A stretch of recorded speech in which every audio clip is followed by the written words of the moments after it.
The CEO who's been single for 30 years falls in love at first sight with his company's new cleaner. Hi, my beautiful family, my heart, my soul, my everything. Before anything else, let me wrap you in a quiet prayer.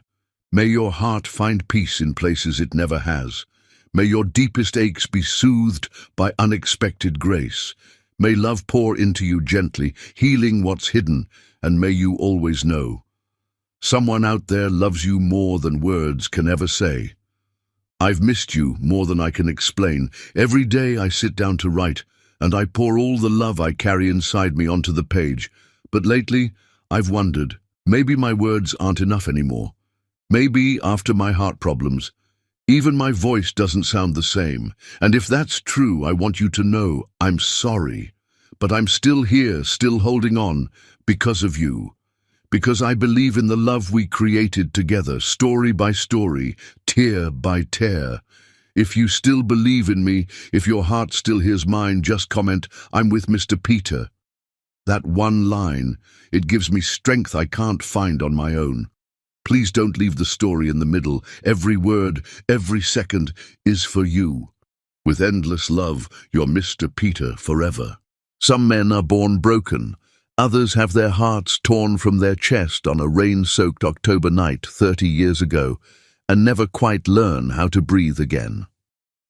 Micah Canant stood in the darkness of his penthouse office, the yellowed divorce papers clutched in his trembling hands like a death sentence that had never been served. The storm outside Manhattan's financial district seemed to echo the tempest that had been raging in his soul for 3 decades, violent, unforgiving, and utterly without mercy. At 50, he was worth more money than most small countries. He was a man who could topple governments with a phone call and destroy lives with a signature. The financial world called him ruthless, and they weren't wrong. He had built his empire on the frozen wasteland of his heart, each billion earned through the calculated destruction of anything that dared to threaten his carefully constructed walls. But tonight, like every October 15th for the past 30 years, he wasn't the feared billionaire who made grown men weep in boardrooms.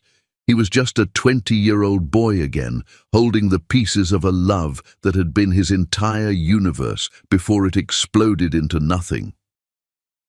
The papers bore the elegant signature of Serafina Valdez, a name that still made his chest tighten with a pain so sharp it felt like dying. Even now he could remember everything about her with painful clarity. The way her laugh had sounded like music, how her dark eyes had promised him forever, the silk of her raven hair when she whispered that she would love him until the stars fell from the sky. They had met during his senior year at Columbia, when his father's construction company was still thriving, and the Canant name meant something in New York society. Serafina had been the most beautiful woman he had ever seen, a goddess wrapped in Valentino and dreams, and somehow, impossibly, she had chosen him. For 2 years, they had been inseparable, their love the kind of passionate, all-consuming fire that poets wrote about and mortals died for. He had proposed on a beach in the Hamptons, going down on one knee in the sand as the sunset painted the sky in shades of promise. She had said yes with tears streaming down her perfect face, and for one shining moment, Micah had believed that he was the luckiest man alive. The wedding was planned for the spring, a lavish affair that would have rivaled a royal celebration. Serafina threw herself into the preparations with the enthusiasm of a woman who had found her fairy tale, and Micah would have given her anything she desired.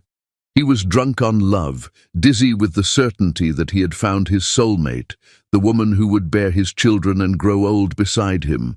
But fairy tales, as Micah learned in the cruelest way possible, were just stories told to children who didn't yet understand that the world was a place designed to break your heart.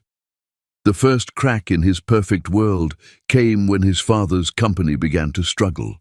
A series of bad investments, a housing market downturn, and some unscrupulous partners had left Canant Construction bleeding money. What had once been a thriving business worth millions was suddenly drowning in debt, and bankruptcy loomed like a storm cloud on the horizon. Micah had been confident that love would conquer all, that Serafina would stand by him as they weathered the storm together. He had been young enough to believe that their love was stronger than money, deeper than social status, more eternal than the comfortable life she had always known. He had been a fool. The change in Serafina was subtle at first, a coolness in her touch, a distance in her eyes when she thought he wasn't looking. She began cancelling dates, claiming headaches or prior commitments. Their conversations, once filled with laughter and dreams of the future, became stilted and awkward. When he tried to discuss the wedding plans, she would change the subject with a brightness that felt forced, but Micah, blinded by love and desperate to believe that their bond was unbreakable, convinced himself that she was just stressed about the wedding. He threw himself into trying to save his father's company, working 18-hour days and mortgaging his future to keep the business afloat. He was fighting for their life together, battling to preserve the world he wanted to give her. He never saw the betrayal coming. The end came on a night much like this one, rain lashing the windows, the sky weeping as if it knew what was about to happen. Micah had come home to their shared apartment exhausted but hopeful, clutching a small victory in the form of a potential investor who might save the company. He had been planning to surprise Serafina with dinner and the good news, to show her that he was still the man worthy of her love. Instead, he found her in the arms of Caspian Voss. The image was burned into his memory like a brand. Serafina, his beautiful fiancée, wrapped around his business rival, their bodies moving together with a passion that made a mockery of every moment she had ever shared with him. They were on the couch, where he had proposed to her just months before, and the sound of her moans was like a knife twisting in his chest. When she saw him standing in the doorway, she didn't even have the grace to look ashamed. She simply disentangled herself from Caspian with the casual indifference of a woman who had already made her choice, smoothing down her dress as if she were adjusting her appearance after a business meeting. "Micah," she said, her voice steady and cold, "we need to talk." The conversation that followed was a masterclass in cruelty. Serafina explained with the detached precision of a surgeon that she couldn't marry a man who was about to lose everything. She had needs, she said, standards that he could no longer meet. Caspian could give her the life she deserved, the penthouse apartment, the designer clothes, the social status that came with dating a man who was succeeding rather than failing. "You understand, don't you?" she had asked, her dark eyes empty of the love that had once lived there. "I can't throw my life away on a fantasy." The divorce papers were served the next morning, along with a demand for half of everything he owned. By the time the lawyers were finished, Micah was left with nothing but debt and the bitter knowledge that the woman he had loved more than life itself had never loved him at all. His father's company collapsed 6 months later, taking with it the last remnants of the Canant family fortune. His father died of a heart attack 2 years after that, broken by the loss of everything he had built. Micah blamed himself, convinced that if he had been stronger, smarter, more worthy of love, none of it would have happened. The depression that followed was like drowning in darkness. For 2 years, he barely functioned, surviving on rage and the desperate need to prove that he was not the weak, pathetic man that Serafina had discarded. He threw himself into rebuilding with the fury of a man possessed, working 20-hour days, making deals with a ruthlessness that shocked even his enemies. But success, when it came, was built on the foundation of his frozen heart. He trusted no one, loved no one, allowed no one close enough to hurt him again. Women were temporary distractions, business partners were tools to be used, and emotions were weaknesses to be eliminated. He hired male assistants, male executives, male staff whenever possible, and the few women who worked for him were treated with the cold professionalism of a man who had learned that the fairer sex was anything but fair. Now, standing in his tower of glass and steel, Micah was worth more than Serafina and Caspian combined. He had destroyed Caspian's business empire piece by piece over the years, a patient and methodical revenge that had left his former rival bankrupt and broken. He had heard through the social circles that Serafina's marriage had crumbled, that she was living off alimony and the fading remnants of her beauty. But none of it mattered. None of it filled the hollow space where his heart used to be. The clock on his desk chimed midnight, and Micah carefully folded the divorce papers back into their envelope, returning them to the safe where they lived like a talisman of his pain. Tomorrow, he would be the Ice King again, feared and respected and utterly alone. As he reached for his coat, preparing to leave the office that had become more of a home than his penthouse ever would be, Micah made the same vow he had made every October 15th for 30 years. Never again will I let anyone close enough to destroy me. He had no idea that in less than 12 hours, a woman with eyes like starlight and a smile that could melt glaciers would walk into his building and change everything forever. The storm outside began to calm, as if the universe itself was holding its breath for what was about to come. But Micah Canant, the man who had forgotten how to hope, simply turned off the lights and walked into the night, carrying his broken heart like a burden he was destined to bear alone. Forever. Chapter 2. When Dawn Breaks Through. There are angels who wear scrubs and save lives in hospitals, and then there are angels who wear cleaning uniforms and save souls in the quiet hours when the world sleeps. Chantal Renee stepped off the subway at Wall Street Station, her heart heavy with the weight of impossible choices and the kind of exhaustion that came from loving someone too much to let them go. The October air was crisp with the promise of winter, and she pulled her thin jacket tighter around her shoulders as she made her way through the empty streets toward Canant Industries, the gleaming tower that represented her newest chance to earn the money that could save her grandmother's life. At 28, Chantal had learned that life was a series of small miracles wrapped in enormous struggles. She worked 3 jobs, cleaning offices at night, serving coffee during the morning rush, and stocking shelves at a grocery store in the afternoons, and still barely made enough to cover her rent and send money to Trinidad, where her beloved grandmother Cordelia Baptiste was fighting a losing battle against cancer. But despite the crushing weight of her responsibilities, despite the bone-deep weariness that came from sleeping only 4 hours a night, Chantal carried herself with a grace that made people stop and stare. She had the kind of beauty that came from within, warm brown eyes that sparkled with genuine kindness, a smile that could light up the darkest corners of despair, and a laugh that sounded like music even when she was too tired to remember why she was laughing. Her grandmother had raised her with stories about the power of love, about how kindness was the only currency that mattered in this world, about how everyone, no matter how broken or bitter, deserved compassion.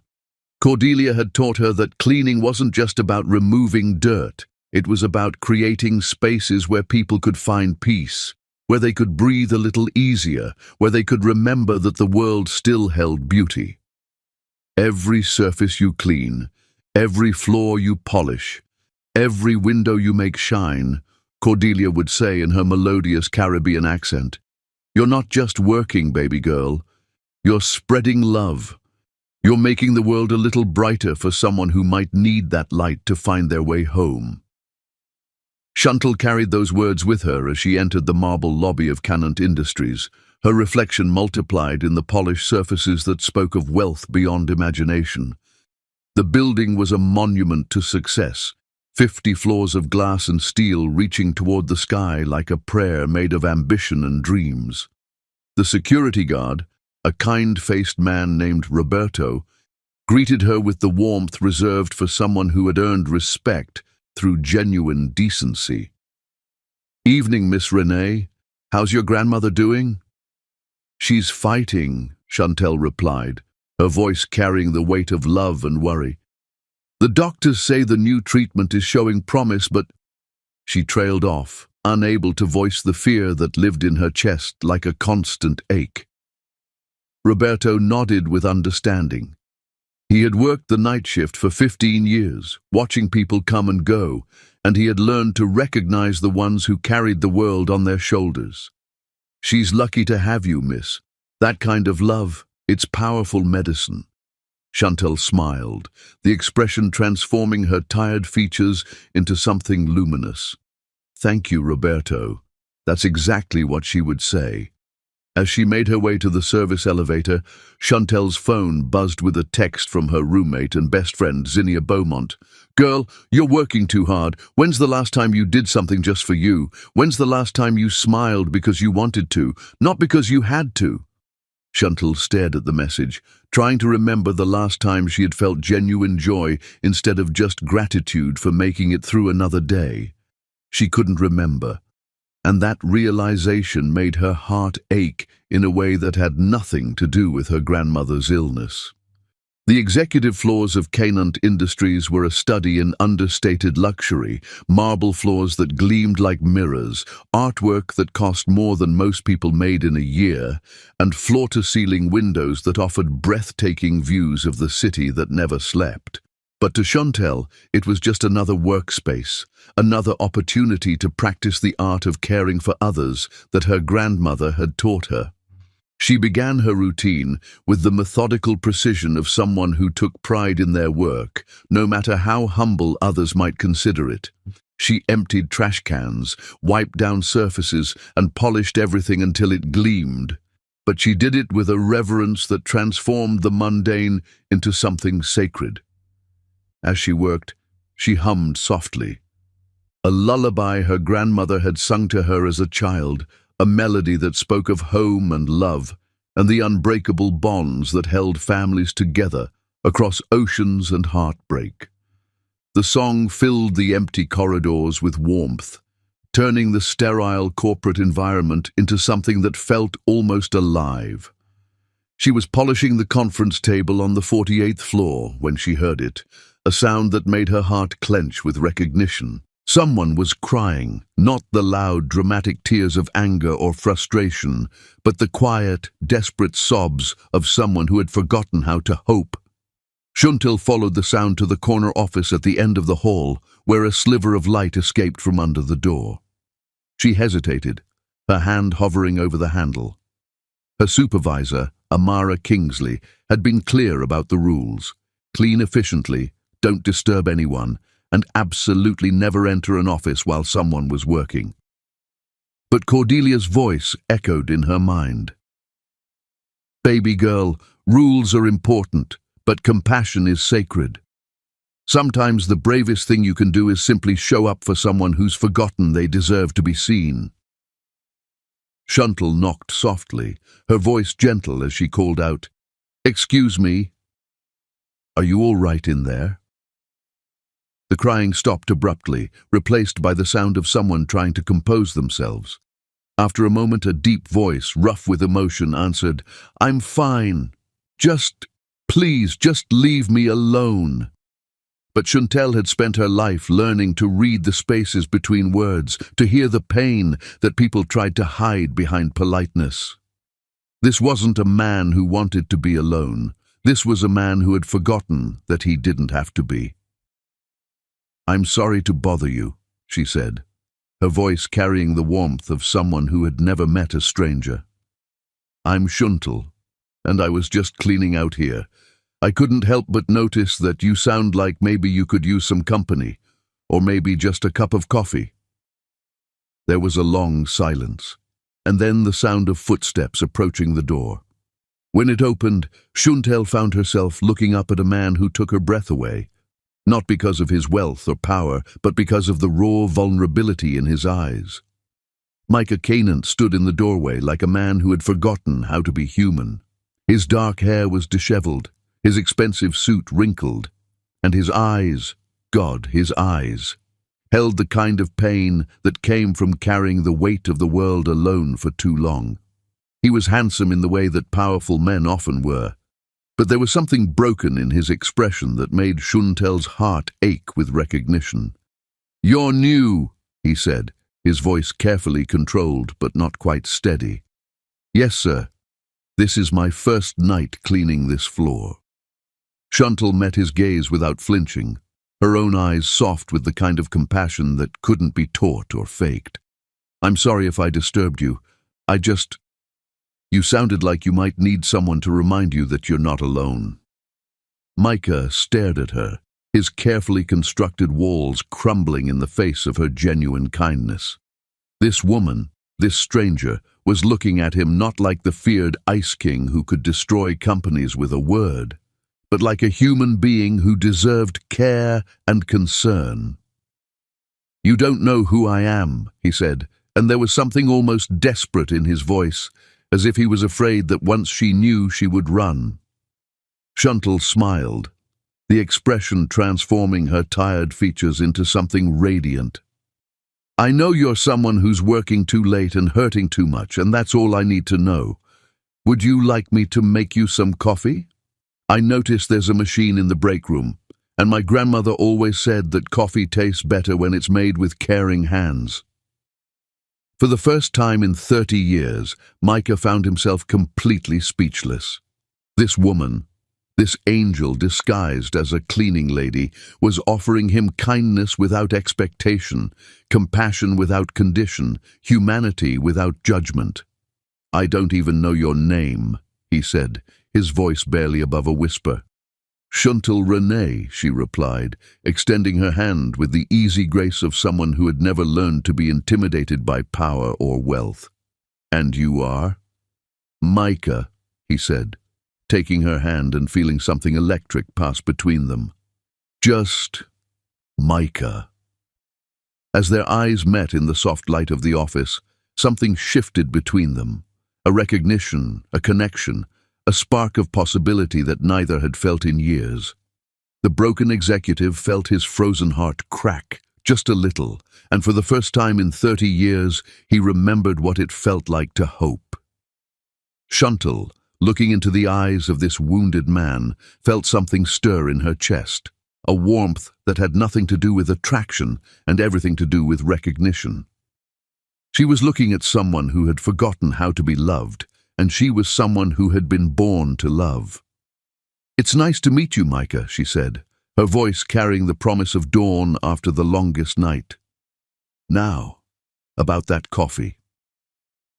And as she turned to walk toward the break room, humming softly under her breath, Micah Canant stood frozen in his doorway, watching an angel in cleaning clothes carry light into the darkest corners of his soul. He didn't know it yet, but his life had just begun. Chapter 3. Hearts Learning to Trust.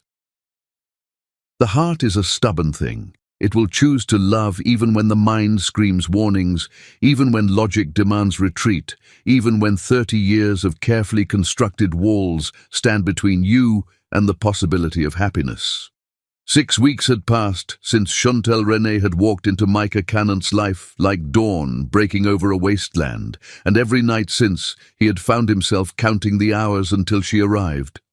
The Ice King, the man who had built an empire on his ability to remain coldly detached from human emotion, now lived for the sound of her soft humming echoing through the empty corridors of his building. He had never been a man who believed in miracles, but there was no other word for what Shuntel had brought into his world. She cleaned offices, but somehow she was polishing the tarnished corners of his soul. She emptied trash cans, but she was filling the hollow spaces in his chest with something that felt dangerously like hope. Micah found himself staying later and later at the office, manufacturing crises that required his immediate attention, scheduling calls with international clients that could only happen after midnight. His assistant, Atticus Ravencrest, had started giving him concerned looks, clearly puzzled by his boss's sudden dedication to working through the night. "Sir," Atticus had said that morning, his voice carefully neutral, "you've been here past 2 in the morning every night this week. Perhaps you should consider—" "I'm fine, Atticus," Micah had cut him off, his tone sharper than necessary. I work better at night, fewer distractions. But that was a lie. There were more distractions now than ever before. The anticipation of her arrival, the way his heart stuttered when he heard her voice, the impossible sweetness of their conversations that stretched long into the night. Chantal was the most beautiful distraction he had ever known, and he was addicted to her presence like a man drowning in darkness, suddenly given glimpses of sunlight. She arrived at 11:30 as she did every night, her smile bright enough to illuminate the marble lobby. Micah watched from his office window as she exchanged pleasantries with Roberto, the security guard, asking about his wife's recovery from surgery, remembering that his grandson had a baseball game that weekend. She treated everyone with the same genuine warmth, as if their stories mattered to her, as if their happiness was somehow connected to her own. When she stepped off the elevator on the 48th floor, Micah felt his pulse quicken in a way that had nothing to do with business deals or corporate conquests. She was wearing the same simple uniform she always wore, navy blue pants and a matching shirt with Canant Industries cleaning services embroidered on the pocket, but somehow she made it look elegant, as if she were dressed for a royal ball rather than a night of janitorial work. "Evening, Micah," she called out, her voice carrying the warmth of home and the promise of peace. "How was your day?" The question was simple, ordinary, the kind of thing that people asked each other a million times without thinking. But no one had asked Micah about his day in years, not in a way that suggested they actually cared about the answer. His employees feared him, his business associates respected him, and his family. Well, his sister Odette tried, but even she had learned to keep her distance from the man he had become. "It was better once you arrived," he said, the words slipping out before he could stop them. He felt heat rise in his cheeks, a blush that would have been impossible for the Ice King, but seemed perfectly natural for the man Chantal was helping him remember he could be. She smiled, and it was like watching the sun rise over the ocean. "You're sweet. Have you eaten dinner?" I brought extra sandwiches again. My grandmother always said that food tastes better when it's shared. This had become their ritual. Every night, Chantal would arrive with a small cooler containing homemade sandwiches, fruit, and a thermos of coffee that tasted like it had been blessed by angels. She would share her simple meal with him as if he were a beloved friend rather than a billionaire who could buy restaurants on a whim. "Tell me about your grandmother," Micah said, as they settled into their usual spot in the conference room, the city lights twinkling below them like earthbound stars. "You talk about her like she's the most important person in the world." Chantal's face softened with love so pure it made Micah's chest ache. "She is. Cordelia Baptiste raised me after my parents died in a car accident when I was 7. She was a schoolteacher in Trinidad, and she taught me everything that matters. How to be kind, how to find joy in small things, how to love without fear." "Without fear," Micah repeated, the words foreign on his tongue. "I don't think I remember how to do that." "It's not something you remember," Chantal said gently, her dark eyes holding his with steady compassion. "It's something you choose every day, even when it's terrifying, especially when it's terrifying." She told him about her grandmother's garden, where she grew the most beautiful roses in the Caribbean, about the stories Cordelia would tell about her own childhood, about the way she would sing while she cooked, filling their small house with music and laughter.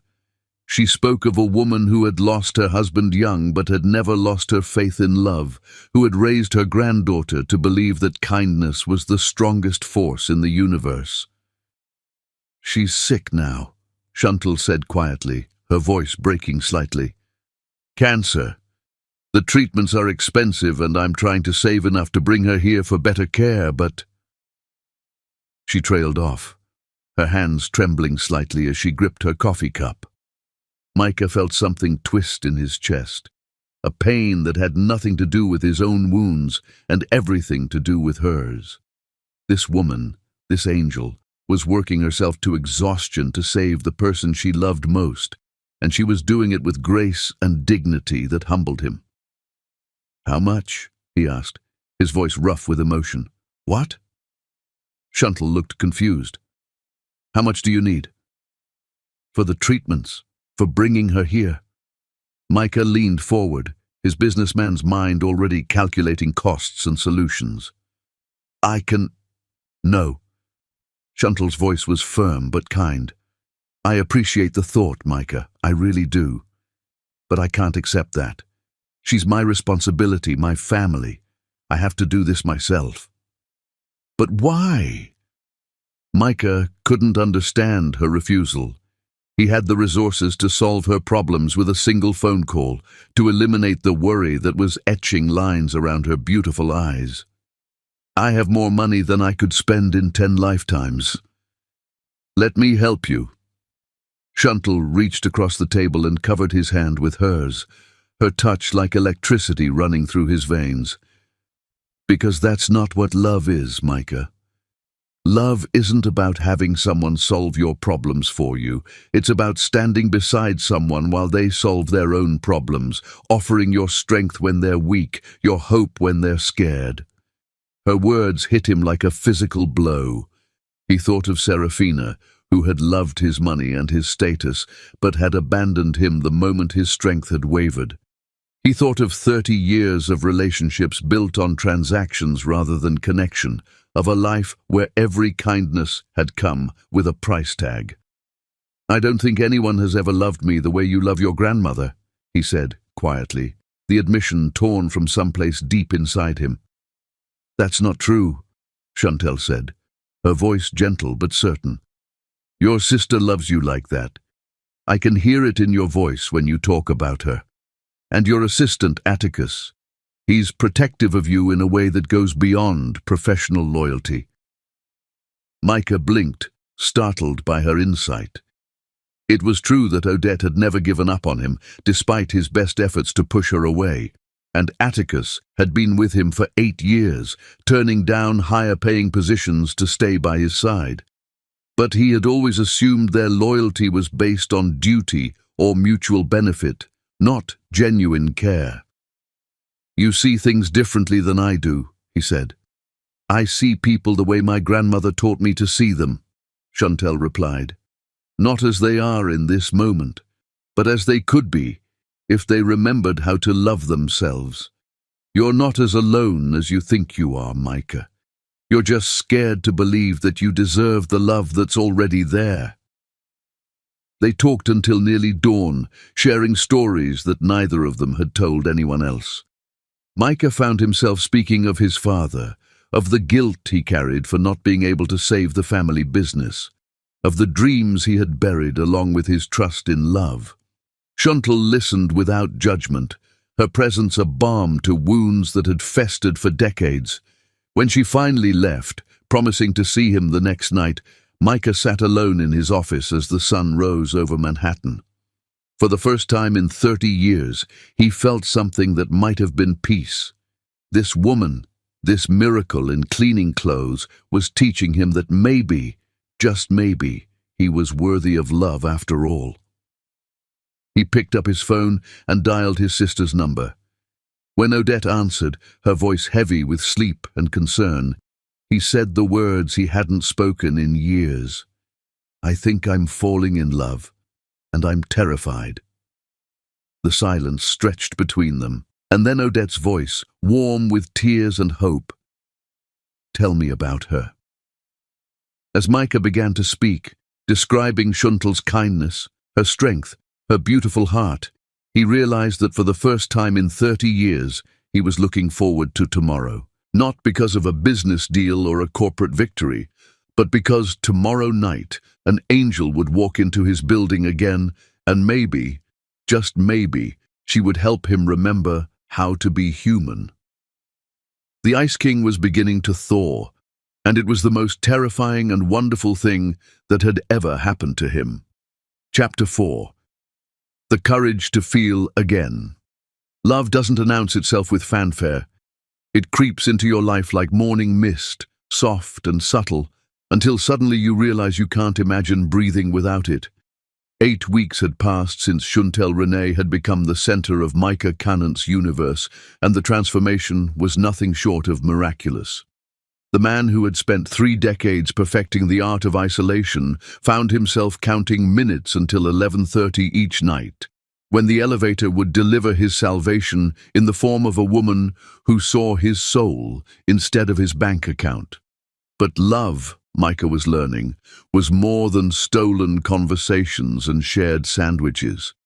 Love was the desperate need to ease someone's pain, even if they would never know you were the one who had lifted their burden.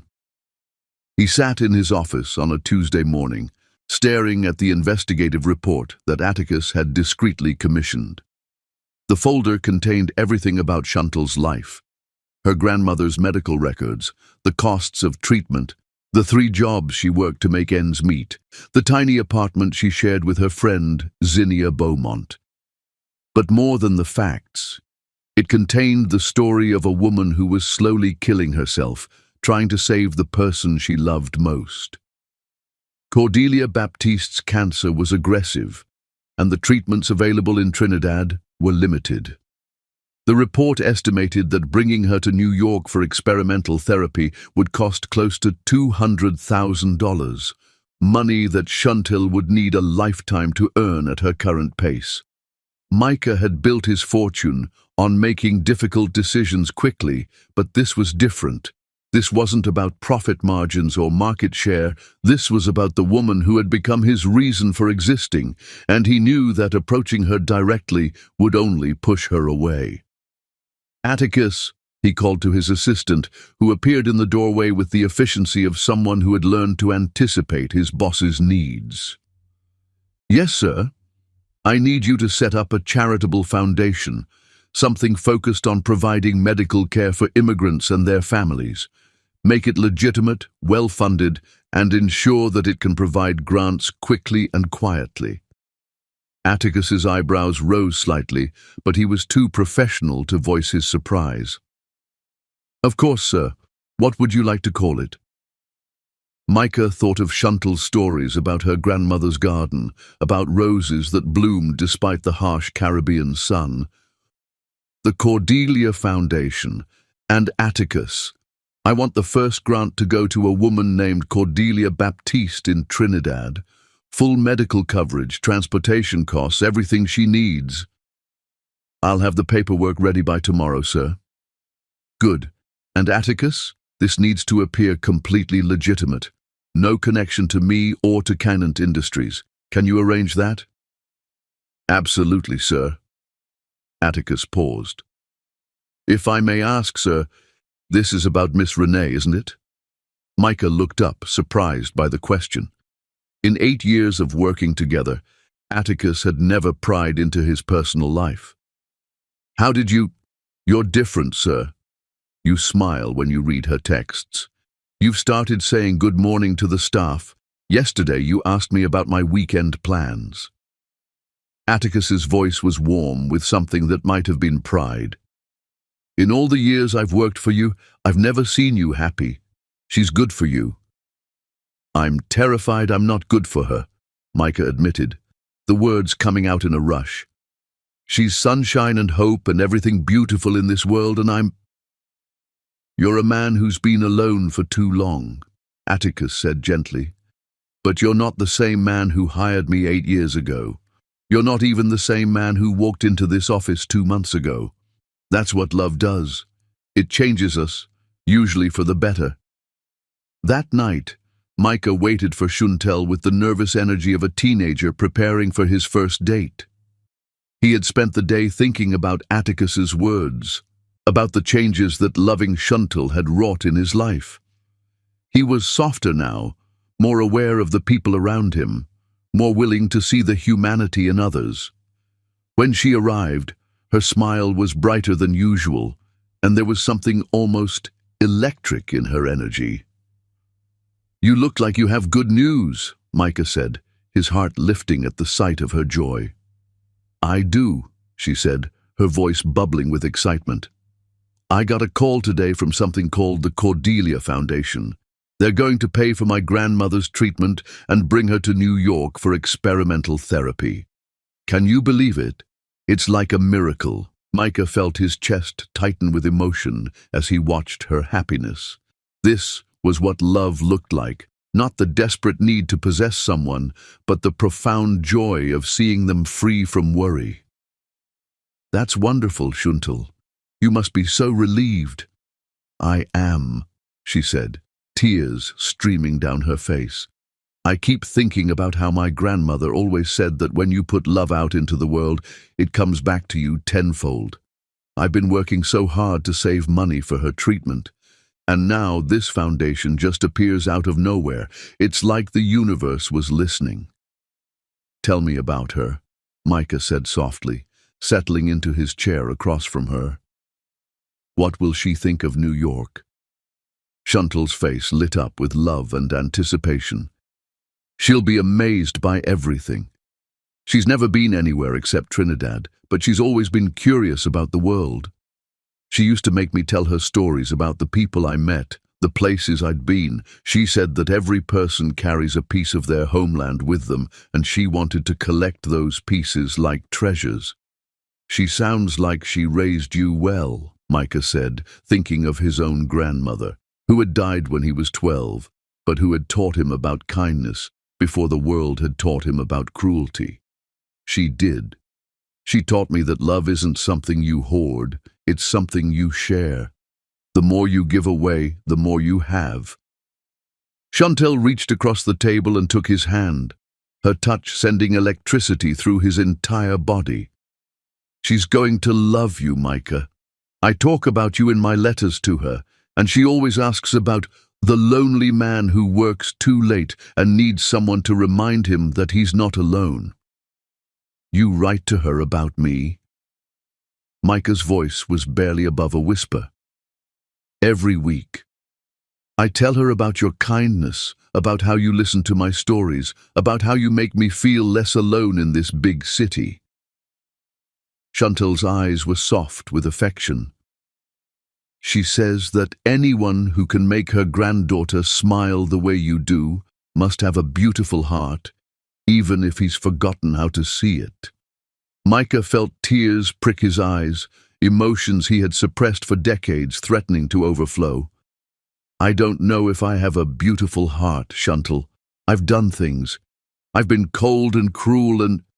That's not who you are, she interrupted firmly. That's who you became to protect yourself. But I see the real you, Micah.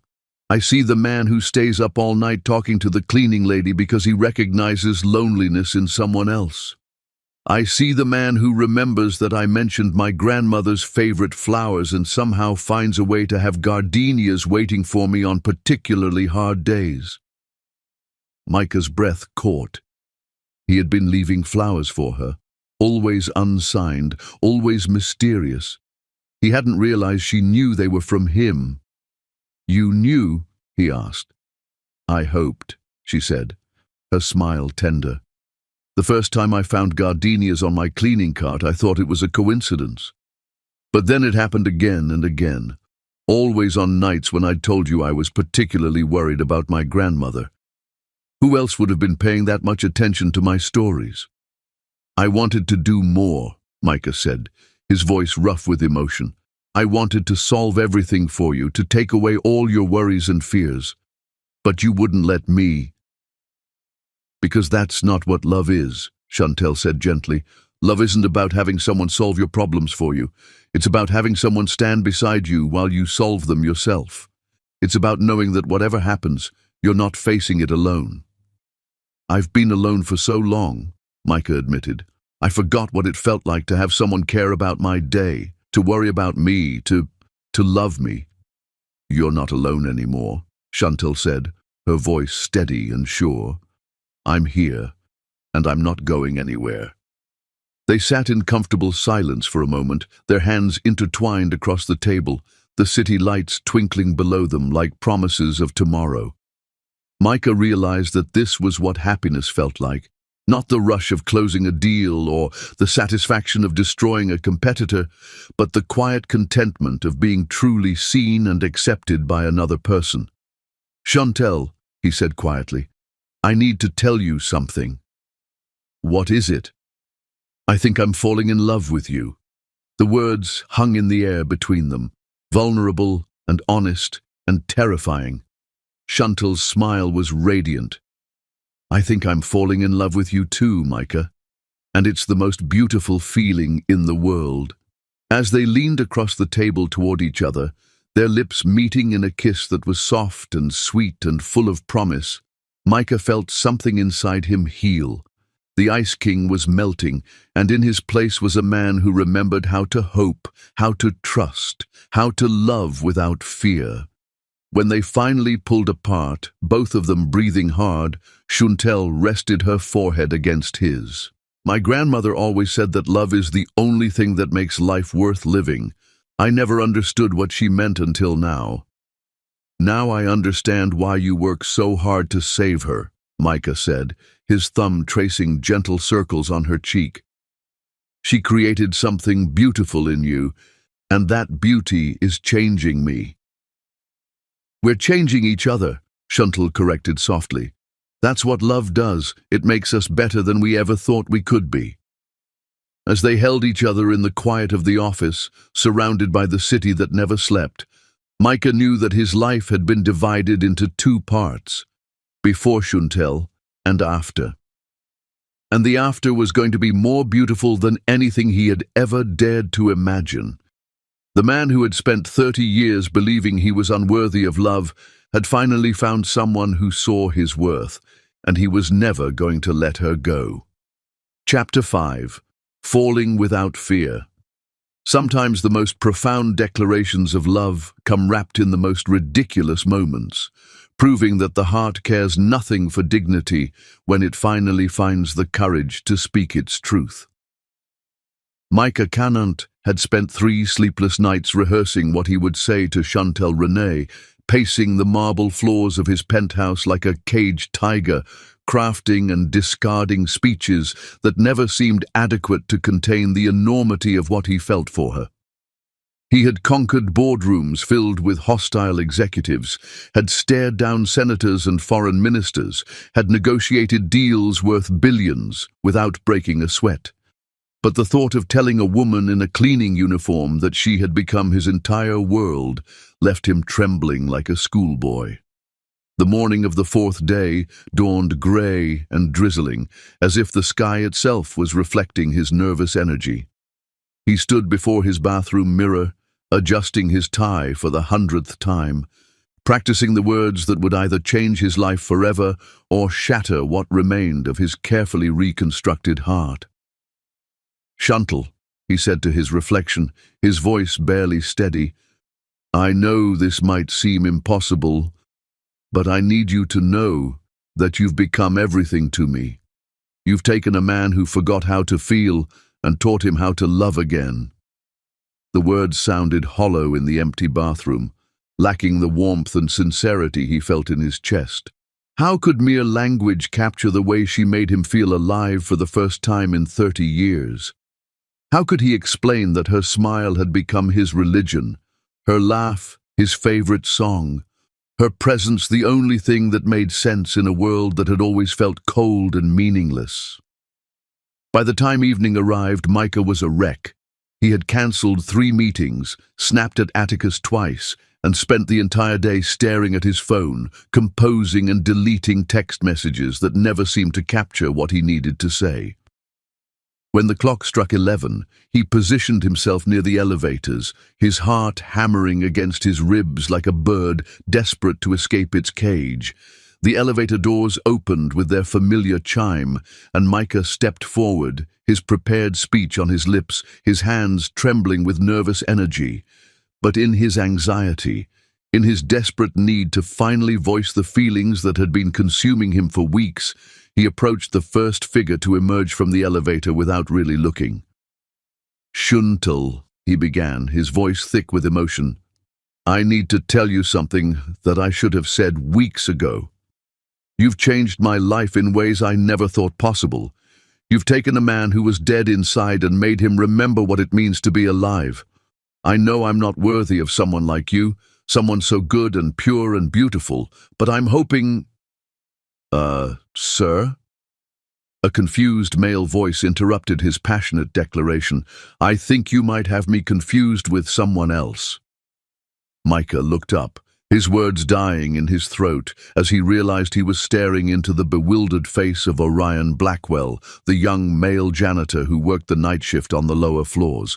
The kid, he couldn't be more than 22, was staring at him with a mixture of confusion and genuine concern, his cleaning cart forgotten beside him.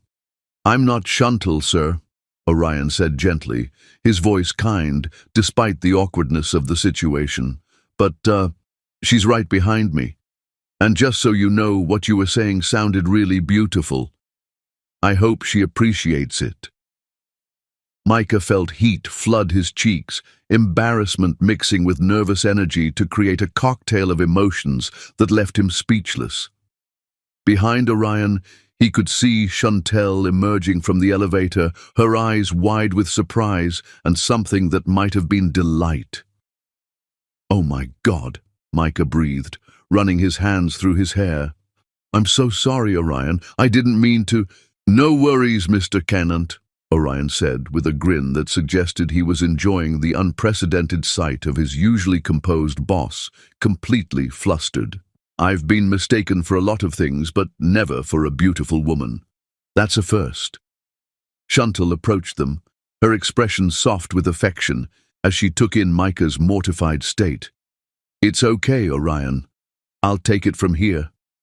"Good luck, Miss Renee," Orion said, giving her an encouraging smile before heading toward the service elevator. "I think you're going to like what he has to say." As Orion disappeared around the corner, Micah and Chantal stood alone in the marble hallway, the weight of his aborted declaration hanging between them like a bridge waiting to be crossed. Micah had never felt more vulnerable, more exposed, more terrified of what might happen next. "So," Chantal said, her voice gentle and warm, "did you have something you wanted to tell me?" Micah looked at her, really looked at her, and felt his heart skip a beat. She was wearing her usual cleaning uniform, her hair pulled back in a practical ponytail, her face free of makeup. She was beautiful in the way that sunrise was beautiful, in the way that rain was beautiful, in the way that hope was beautiful after a long season of despair. "I'm in love with you," he said, the words tumbling out without preamble or poetry. "I'm desperately, completely, utterly in love with you, and I needed you to know." Chantal's breath caught, her eyes filling with tears that sparkled like diamonds in the hallway lights. "Micah." "I know it's crazy," he continued, the words pouring out of him like water from a broken dam. "I know I'm too old for you, too damaged, too set in my ways. I know I have no right to ask someone like you to love someone like me.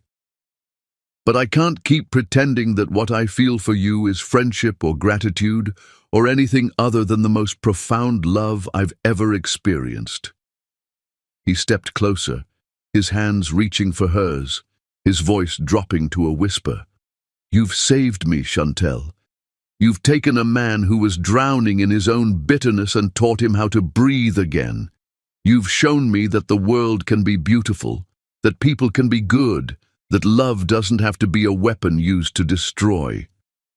"You're not too old," Chantal said softly, her tears flowing freely now. "You're not too damaged. You're not too anything. You're just a man who's been hurt, who's been alone, who's forgotten how beautiful he is." "I don't feel beautiful," Micah admitted, his voice breaking. "I feel like I'm made of sharp edges and broken glass. I feel like I'll hurt you just by loving you." Chantal reached up and cupped his face in her hands, her touch gentle and warm and infinitely precious. "Love isn't about being perfect, Micah. It's about being real. It's about trusting someone with your broken pieces and letting them help you put them back together. I've never trusted anyone the way I trust you," he said, leaning into her touch. "I've never wanted to be worthy of someone the way I want to be worthy of you. You already are worthy, she whispered, her thumbs brushing away tears he hadn't realized were falling. You've been worthy all along. You just needed someone to help you remember. I love you, he said again, the words feeling like a prayer, like a vow, like the most important thing he had ever said. I love your kindness, your strength, your beautiful heart. I love the way you see the world, the way you make me want to be better than I am. I love the way you make me feel like I'm home. I love you too, Chantal said, her voice steady and sure despite her tears. I love your vulnerability, your intelligence, your capacity for tenderness. I love the way you listen to my stories, the way you remember what matters to me. I love the way you make me feel like I'm the most important person in your world. You are, Micah said fiercely. You're the most important person in any world. You're my world. They stood there in the hallway, holding each other, crying and laughing and marveling at the miracle of finding love when neither of them had been looking for it. The building around them was silent, except for the distant hum of machinery and the soft whisper of their breathing. But to Micah, it felt like the entire universe was celebrating. What happens now? Chantal asked, her voice muffled against his chest. Now, Micah said, pressing a kiss to the top of her head. Now we figure out how to build a life together. Now we learn how to love each other without fear. Now we discover what it means to be happy. I'm scared, she admitted, her arms tightening around him. I'm scared of getting hurt, of not being enough, of this all being too good to be true. I'm terrified, Micah confessed, but I'm more terrified of living without you than I am of living with you. I'm more afraid of letting fear win than I am of letting love win. My grandmother always said that love is the only thing worth being brave for, Chantal said, pulling back to look at him. She said that everything else in life is just noise. But love, real love, is the music that makes the noise bearable. Then let's be brave, Micah said, his hands framing her face. Let's be brave and foolish and completely, utterly in love. Yes, Chantal breathed, rising up on her toes to meet his lips. Yes to all of it. Their kiss was soft and sweet and full of promise, a seal on vows spoken in a marble hallway under fluorescent lights. It tasted like hope and felt like coming home, and when they finally pulled apart, both of them were smiling through their tears. I love you, Micah whispered against her forehead.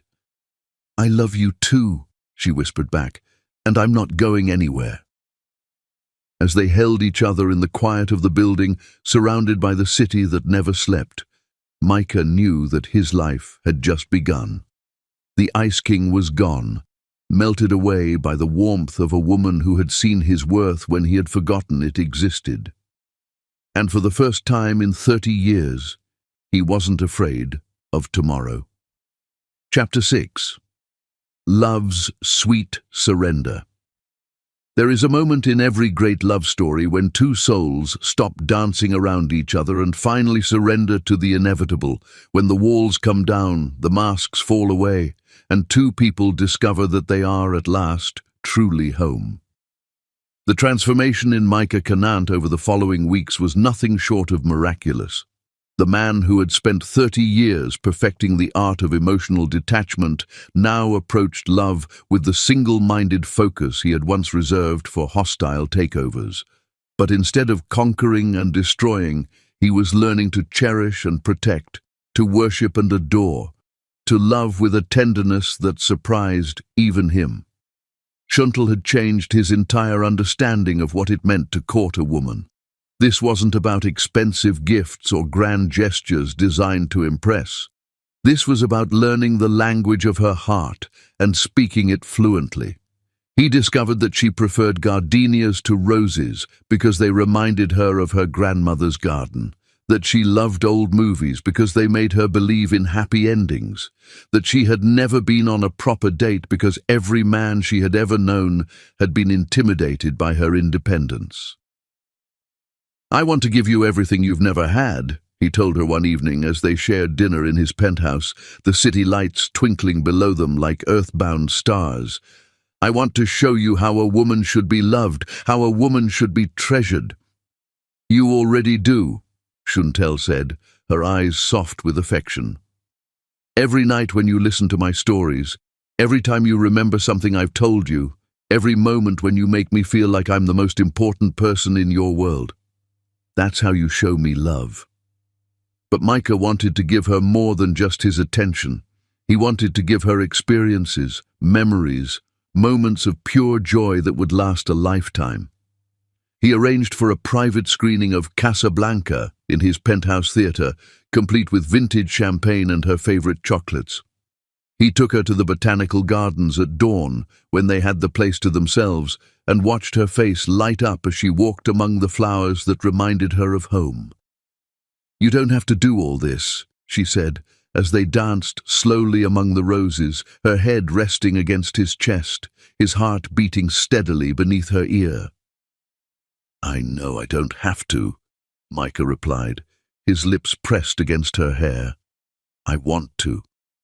I want to give you the world, Chantal.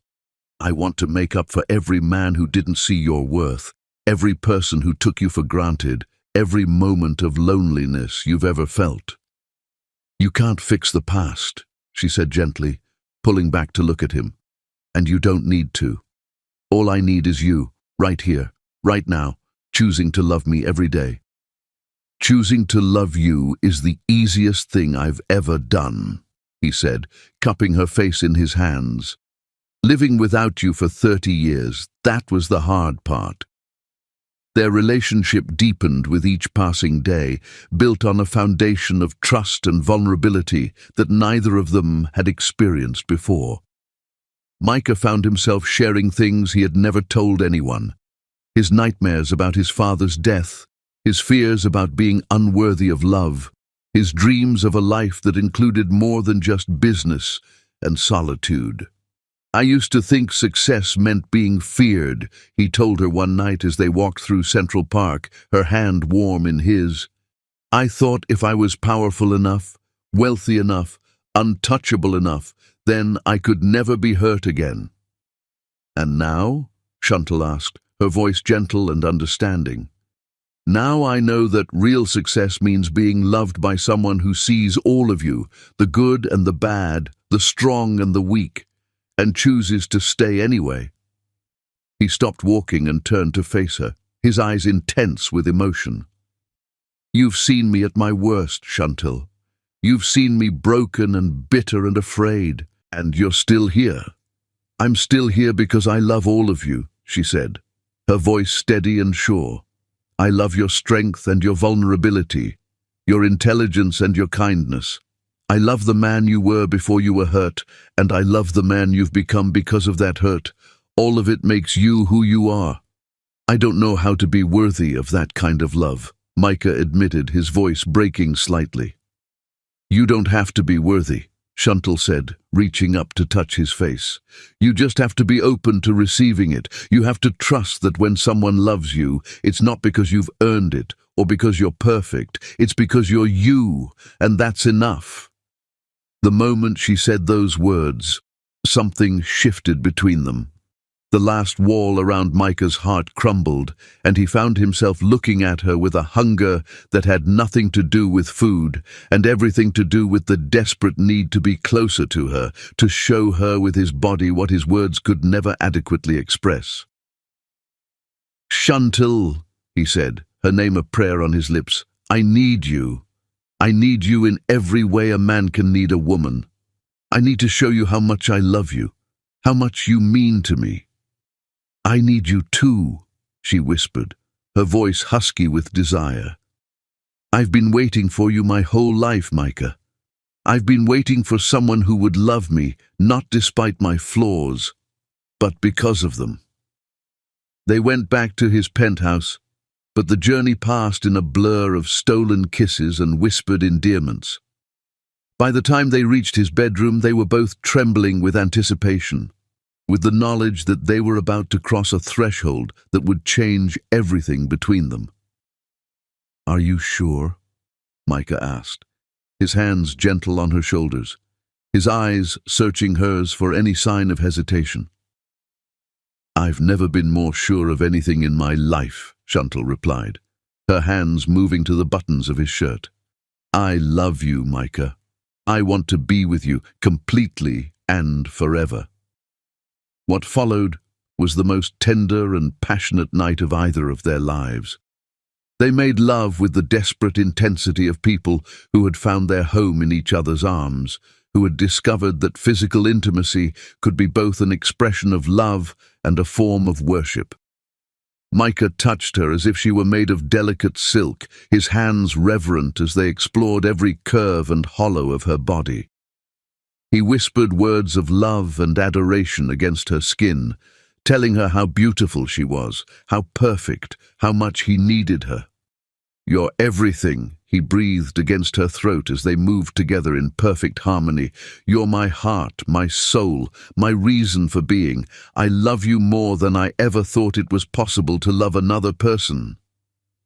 "I love you too," Chantal gasped, her body arching against his, her hands clutching at his shoulders. "I love you so much it hurts. I love you so much I can't imagine existing without you." When they finally reached the peak of their passion, it was with a simultaneity that felt like destiny, like the universe itself was celebrating their union. They cried out each other's names as they surrendered to the overwhelming pleasure, their bodies and souls merging in a moment of perfect unity. Afterward, they lay entwined in the darkness, their breathing slowly returning to normal, their hearts beating in synchrony. Micah traced lazy patterns on Chantal's bare shoulder, marveling at the softness of her skin, the warmth of her body pressed against his. "I love you," he whispered into the darkness, the words carrying the weight of a vow. "I love you too," she replied, her voice sleepy and content. "More than the moon loves the night, more than the rain loves the earth." "Marry me," Micah said suddenly, the words surprising even him. "I know it's crazy, I know we haven't been together long, but I can't imagine spending another day without knowing that you're mine forever." Chantal lifted her head to look at him, her eyes shining with tears of joy. "Yes," she said simply. "Yes, yes, 1,000 times yes." They made love again, slower this time, with the lazy sensuality of people who had all the time in the world. They explored each other's bodies with the reverence of devoted worshippers, learning every sensitive spot, every secret place that made the other gasp with pleasure. "I want to memorize you," Micah said, his lips trailing fire across her skin. "I want to know every inch of you, every sound you make, every way you like to be touched." "We have forever," Chantal replied, her hands threading through his hair. "We have the rest of our lives to learn each other, to love each other, to discover new ways to make each other happy." As dawn broke over Manhattan, painting the bedroom in shades of gold and rose, they lay together in satisfied exhaustion, their bodies intertwined, their hearts beating as one. They had crossed the threshold from friendship to love, from love to passion, from passion to an unbreakable bond that would last for eternity. "I never knew it could be like this," Chantal said, her head pillowed on his chest, her fingers tracing abstract patterns on his skin. "Neither did I," Micah admitted, his arms tightening around her. "I thought I knew what love was, but what I felt for Serafina was just the shadow of what I feel for you. This is what real love feels like, complete, overwhelming, transformative." "This is what home feels like," Chantal agreed, pressing a kiss to his chest. "Right here in your arms is where I belong." As they drifted off to sleep, wrapped in each other's arms and surrounded by the golden light of morning, Micah knew that he had finally found what he had been searching for his entire life. Not success or power or wealth, but love.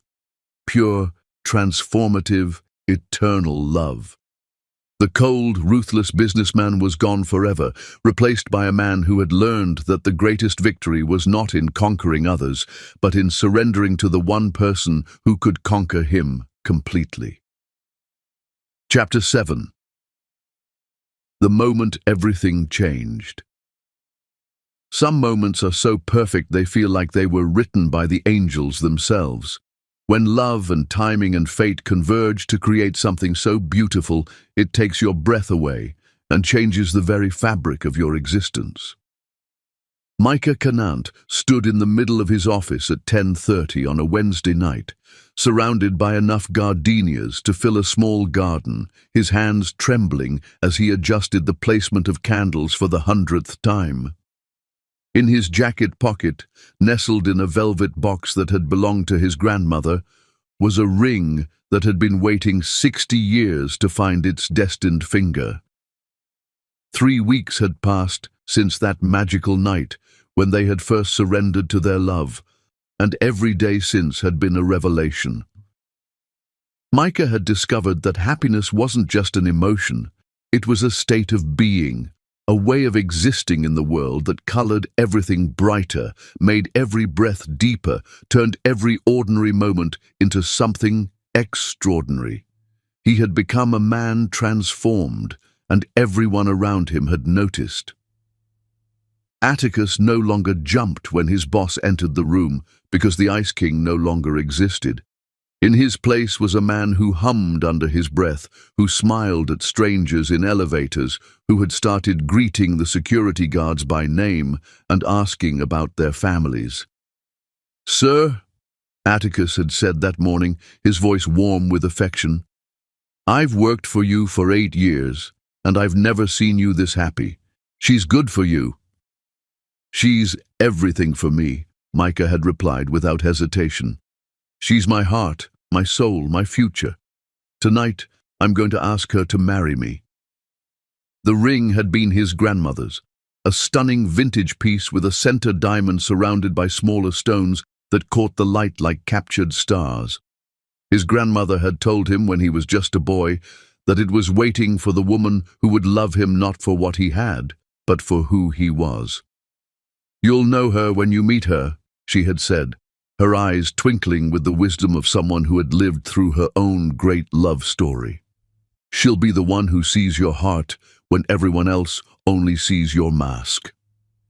Now, as he made final adjustments to the romantic paradise he had created in his office, Micah knew that his grandmother had been right. Shuntel saw him, not the billionaire, not the powerful CEO, but the man who had been broken and was learning to heal, who had been alone and was discovering what it meant to be cherished. The conference room had been transformed into something out of a fairy tale. Hundreds of gardenias created a fragrant white carpet that led from the elevator to the table where they shared their nightly meals. Candles flickered on every available surface, casting dancing shadows on the walls and filling the space with warm golden light. Rose petals had been scattered across the path, and soft music played from hidden speakers, the same melody she hummed while she worked, the lullaby her grandmother had sung to her as a child. At the center of it all was a simple setup, 2 chairs facing each other across a small table, with a bottle of champagne and a single gardenia in a crystal vase. It wasn't about extravagance or showing off his wealth. It was about creating a moment that would honor the love they had found in this very room, surrounded by the ordinary, made extraordinary by their presence. Micah checked his watch, 11:15. She would be here soon, and he felt like a teenager preparing for his first date. His heart was racing, his palms were sweating, and he had to resist the urge to pace. He had faced down hostile board members, had negotiated deals worth billions, had built an empire from nothing, but none of that had prepared him for the vulnerability of putting his heart on the line. He heard the elevator chime and took a deep breath, straightening his tie one final time. This was it, the moment that would determine the rest of his life. Either she would say yes, and they would begin there forever, or she would say no, and he would have to figure out how to exist in a world where the woman he loved more than life itself didn't want to be his wife. The elevator doors opened, and Chantal stepped out, her eyes immediately widening as she took in the transformed space. Her hand flew to her chest, her face a picture of wonder and delight as she absorbed the beauty of what he had created for her. "Micah," she breathed, her voice filled with awe. "What is all this?" "This," he said, stepping forward to take her hand, "is me trying to find a way to show you how much I love you, how much you mean to me, how much I want to spend the rest of my life making you happy."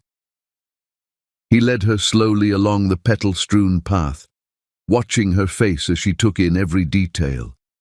Her eyes were bright with unshed tears, her smile radiant with joy, and he felt his heart swell with love so profound it almost brought him to his knees.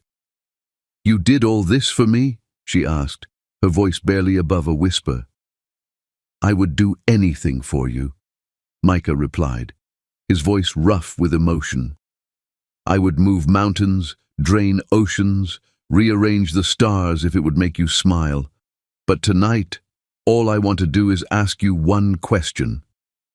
When they reached the center of the room, Micah turned to face her, his hands trembling as he reached into his jacket pocket. The ring box felt like it weighed 1,000 pounds, but it also felt like the most precious thing he had ever held. "Chantal," he began, his voice steady despite the chaos of emotions in his chest. 3 months ago, I was a man who had forgotten how to hope. I was drowning in my own bitterness, convinced that I was destined to spend the rest of my life alone. And then you walked into my world like sunrise after the longest night, and suddenly everything changed." He dropped to one knee, the ring box in his hands, his eyes never leaving hers.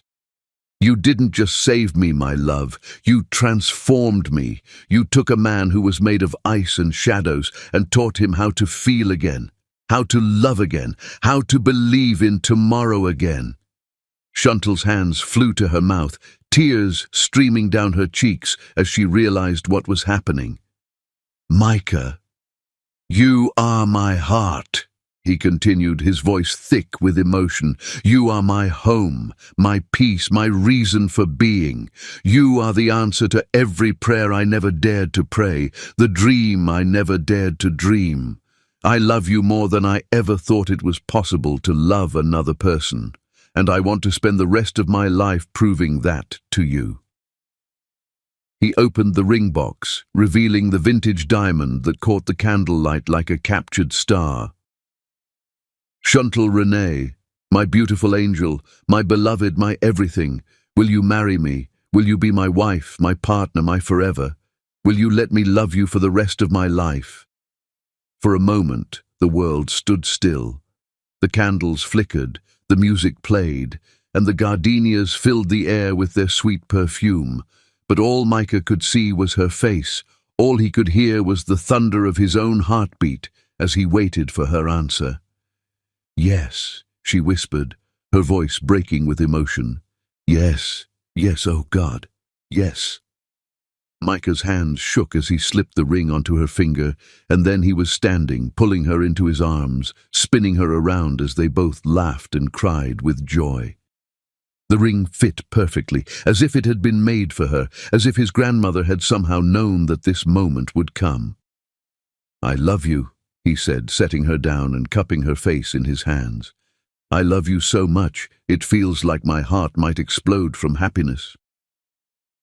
"I love you too," she replied, her voice steady and sure despite her tears.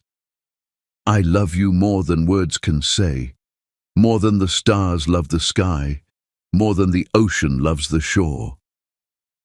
Their kiss was everything a perfect kiss should be. Tender and passionate, sweet and desperate, filled with all the love and promise and hope that two people could share. They kissed surrounded by flowers and candlelight, in the very room where they had first discovered that love could heal even the deepest wounds. When they finally broke apart, both of them breathing hard, Chantal looked down at the ring on her finger and laughed through her tears. "It's the most beautiful thing I've ever seen." "It was my grandmother's," Micah said softly. "She told me it was waiting for the woman who would love me for who I am, not what I have. She told me I would know her when I met her." "She was right," Chantal said, her voice filled with wonder. "I fell in love with you when you were just a man crying alone in an office, when you were vulnerable and broken and beautiful. I didn't know you were rich or powerful or any of that. I just knew you were hurting, and I wanted to help." "You did more than help," Micah said, his thumb tracing gentle circles on her cheek. "You saved me. You gave me a reason to live again, a reason to hope again, a reason to believe in forever again." They spent the rest of the night in their transformed paradise, feeding each other strawberries and champagne, dancing to the soft music, planning their future with the excited enthusiasm of people who had found their soulmate. They talked about their wedding, about the children they wanted to have, about the life they would build together. "I want to meet your grandmother," Micah said as they swayed together in the candlelight. "I want to thank her for raising such an incredible woman. I want to ask for her blessing." "She's going to love you," Chantal said, her head resting against his chest. "She's going to see what I see, a man with a beautiful heart who just needed someone to remind him how to use it." As the night wore on, they made love surrounded by gardenias and candlelight, their bodies and souls joining in a celebration of their engagement, their commitment, their unbreakable bond. They whispered promises against each other's skin, made vows that had nothing to do with ceremonies or legal documents, and everything to do with the sacred connection between two people who had found their forever. "I can't wait to be your wife," Chantal murmured against his neck as they lay entwined afterward, their bodies still humming with satisfaction. "I can't wait to be your husband," Micah replied, his arms tightening around her. "I can't wait to wake up next to you every morning for the rest of my life." As dawn broke over Manhattan, painting the sky in shades of gold and rose, they lay together in their flower-scented paradise, engaged and in love and perfectly, completely happy. The ruthless businessman was gone forever, replaced by a man who had learned that the greatest treasure in life wasn't money or power or success. It was love, pure, transformative, eternal love. And he had found it in the arms of an angel who wore cleaning clothes and carried starlight in her eyes. Chapter 8. Shadows of the Past. Happiness, like a butterfly, is delicate and beautiful and heartbreakingly easy to destroy. Sometimes all it takes is a single phone call in the middle of the night to shatter a love story that felt like it would last forever. Chantal Renee woke at 3 in the morning to the sound of her phone ringing with the kind of urgency that meant something was terribly wrong. She was in Micah's penthouse, in his bed, her engagement ring catching the moonlight as she reached for the device with trembling hands. Beside her, Micah stirred but didn't wake, his face peaceful in sleep, one arm still wrapped protectively around her waist. 2 weeks had passed since their magical engagement, 2 weeks of pure bliss as they planned their wedding and dreamed of their future together. The Cordelia Foundation had already arranged for her grandmother's transport to New York, and Cordelia Baptiste was due to arrive in just 3 days. Everything was perfect. Their love story unfolding like a fairy tale, their happiness so complete it felt almost too good to be true. The caller ID showed her friend Marissa's number from Trinidad, and Chantal's heart immediately clenched with fear. Marissa would never call at this hour unless something was catastrophically wrong. "Hello," Chantal whispered, trying not to wake Micah. "Chantal," Marissa's voice was thick with tears, "you need to come home, now, tonight." "What's wrong? What happened?" Chantal was already sitting up, her free hand pressed against her chest, as if she could somehow protect her heart from what she was about to hear. "It's your grandmother," Marissa said, her voice breaking. "She's had a massive stroke. The doctors, they don't think she's going to make it through the night. She's been asking for you, honey. She keeps saying your name." The words hit Chantal like a physical blow, driving the air from her lungs and making the room spin around her. Her grandmother, her beloved Cordelia, who had raised her with such love and wisdom, who had taught her everything that mattered about life and love and hope, was dying, and she was 1,000 miles away. "I'm coming," Chantal said, her voice steady despite the chaos in her chest. "I'm coming right now." She hung up the phone and immediately began moving, her body operating on autopilot while her mind reeled with panic. She had to get to the airport, had to catch the first flight to Trinidad, had to be there for the woman who had been her entire world before she met Micah. "Chantal?" Micah's voice was groggy with sleep, confusion evident as he watched her throw clothes into a suitcase. "What's wrong? What's happening?" "My grandmother," she said, her voice breaking as tears began to stream down her face. "She's had a stroke. She's dying, Micah. I have to go to her. I have to go now." Micah was instantly awake, sitting up and reaching for her, his face creased with concern. "Of course you do. I'll come with you. We'll take my jet." "No," Chantal said, shaking her head frantically. "You don't understand. I have to go alone. This is something I have to do by myself." She was zipping up her suitcase, moving with the desperate efficiency of someone who knew that every second counted. Her phone was ringing again. Marissa, probably with updates she didn't want to hear. Her hands were shaking so badly she could barely hold the device. "Chantal, please," Micah said, standing and putting his hands on her shoulders. "Let me help you. Let me be there for you." "I can't," she said, pulling away from him. "I can't think about anything else right now. I can't worry about you or us or the wedding or anything except getting to her before it's too late." She was in survival mode, the same state she had been in since she was 7 years old and had learned that the people you loved most could be taken away from you in an instant. She couldn't process Micah's hurt expression or the way he was trying to help her. All she could think about was Cordelia, alone in a hospital bed, calling her name. "I'll call you when I get there," she said, grabbing her purse and heading for the door. "I'll explain everything when I can think straight. Chantal, wait." But she was already gone, running toward the elevator, her suitcase in one hand and her phone in the other as she tried to call a cab. The elevator doors closed on Micah's confused and hurt expression, and she immediately felt a stab of guilt that she couldn't afford to acknowledge. The next several hours passed in a blur of airports and anxiety.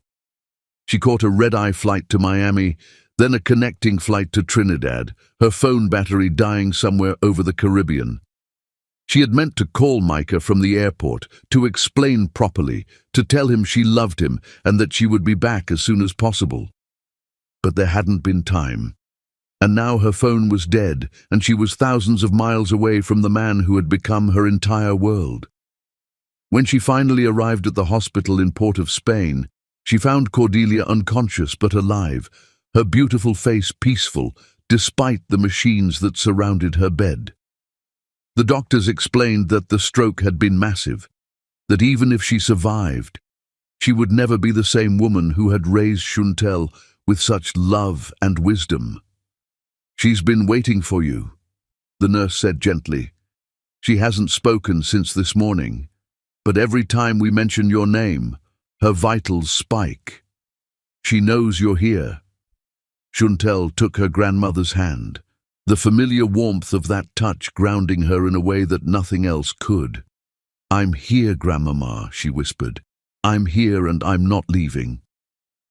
Meanwhile, 3,000 miles away, Micah was pacing his penthouse like a caged animal, his phone in his hand as he tried to call Chantal for the 100th time. Her phone went straight to voicemail, and each failed attempt to reach her sent his anxiety spiraling higher. At first, he had been understanding. She was in crisis, her grandmother was dying, and she needed to focus on family. But as the hours stretched into days with no word from her, his old wounds began to reopen like infected cuts. By the third day, Micah was no longer the man who had learned to love and trust. He was the broken 20-year-old who had been abandoned by the woman he loved when she decided he wasn't worth the trouble. The rational part of his mind knew that Shuntel's situation was completely different from Serafina's betrayal, but the terrified part of his heart whispered that maybe love was an illusion. Maybe he was destined to be alone. Maybe he had been a fool to believe that someone like Shuntel could really love someone like him. "She left," he told Atticus on the fourth day, his voice hollow and defeated. "She left without a word, without an explanation, without even saying goodbye, just like Serafina." "Sir," Atticus said gently, "Miss Renee isn't Serafina. She's dealing with a family emergency. I'm sure she'll call as soon as she can." "It's been 4 days," Micah said, staring out at the city that suddenly felt cold and empty again. 4 days without a single word. If she loved me, if she really loved me, she would have found a way to contact me. But Atticus's words fell on deaf ears. Micah had spent 30 years building walls around his heart, and it took only a few days of silence to convince him that those walls had been necessary. He began to retreat into himself, becoming cold and distant again, the warmth that Shuntel had brought into his life slowly freezing over. In Trinidad, Shuntel sat beside her grandmother's bed, holding her hand and telling her stories about New York, about Micah, about the love she had found and the life she was building. She hadn't left the hospital except to buy a phone charger, and when she finally got her phone working again, she had dozens of missed calls from Micah. But by then, it was too late. When she finally managed to call him back, his number went straight to voicemail. She tried again and again, but he wouldn't answer. She tried calling his office, but Atticus told her that Mr. Canant was unavailable and would call her back. He never did. "I think I've lost him," she told her unconscious grandmother, tears streaming down her face. "I think I've lost the love of my life because I couldn't be in 2 places at once." Cordelia's condition stabilized, but she remained unconscious, caught between life and death, while the 2 people who loved her most were trapped in their own private hells. Shuntel refused to leave her side, afraid that if she went back to New York, she would return to find her grandmother gone.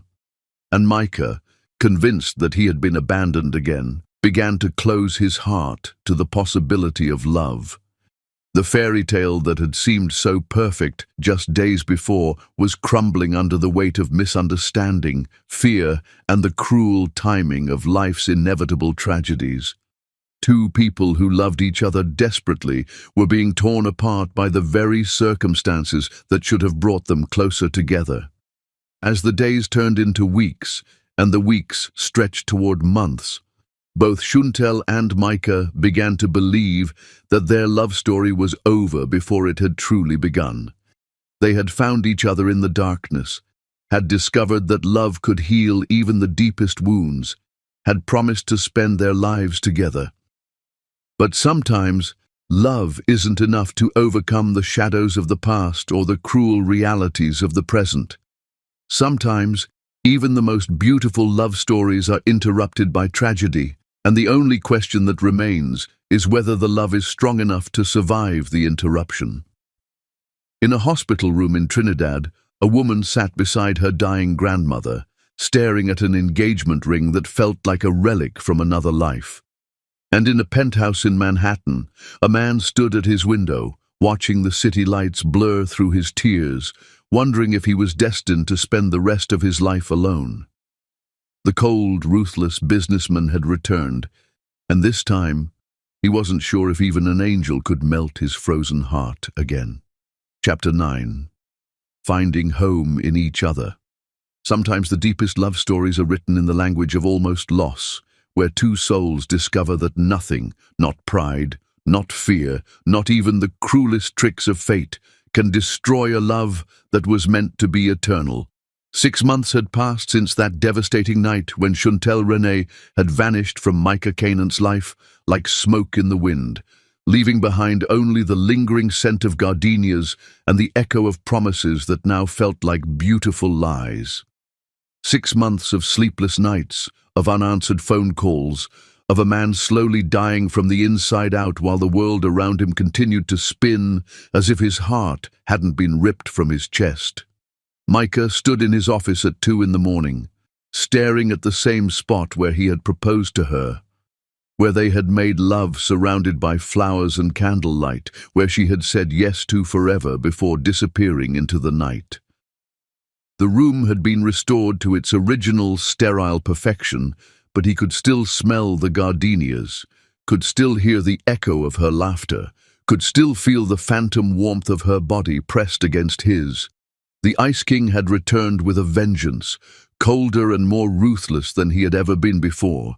He had fired 3 assistants for the crime of reminding him of her kindness, had destroyed 2 business partnerships because their success felt like a mockery of his personal failure, had driven away anyone who dared to suggest that maybe, just maybe, there was a reasonable explanation for Chantal's disappearance. She left, he said to his reflection in the darkened window, his voice as empty as his heart. She left without a word, without an explanation, without even the courtesy of a goodbye, just like Serafina. But even as he spoke the words, even as he tried to convince himself that Chantal was no different from the woman who had destroyed him 30 years ago, a small voice in the back of his mind whispered that he was wrong. Chantal wasn't Serafina. Chantal was an angel who had saved his soul, who had loved him when he was broken and bitter and convinced he was unworthy of love.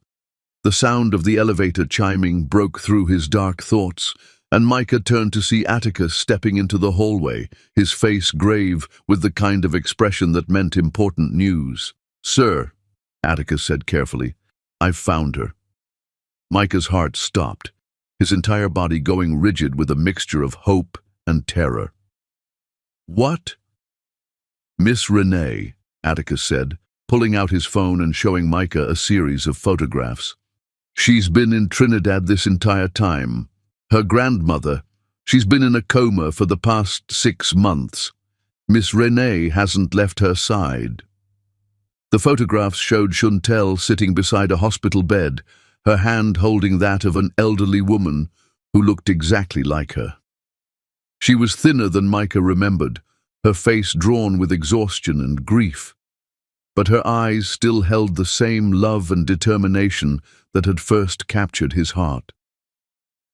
"She's been there the whole time," Micah whispered, his voice breaking as the full weight of his mistake crashed over him.